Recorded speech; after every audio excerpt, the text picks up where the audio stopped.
अस्सलामुअलैकुम जी। तुहानू पता अल कबीर रेस्टोरेंट तहसील कैदाबाद नवीं दी ओपनिंग हुई है तो साढ़े बच्चे जड़े हैं ना घर दे जहाँ ही उन्होंने पता लगता भी कैदाबाद तहसील दे विच कोई नवा होटल की ओपनिंग हुई है ना पा वक्त देने ट्रीट दो चाचू ट्रीट दो तो वत इन्होंने जड़ा ना ट्रीट देवनी बहुत जरूरी होवनी तो देवनी भी चाहिए बच्चे नाल थोड़ा टाइम जड़ा ना पास करना चाहिए।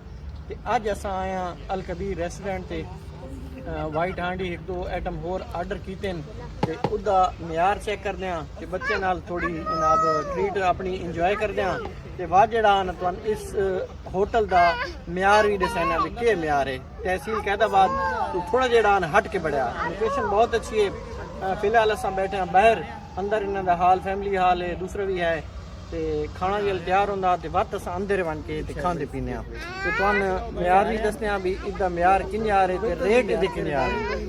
बाकी तहसील कैदाबाद वाले वीडियो देख के शेयर जरूर कर छड़ाए।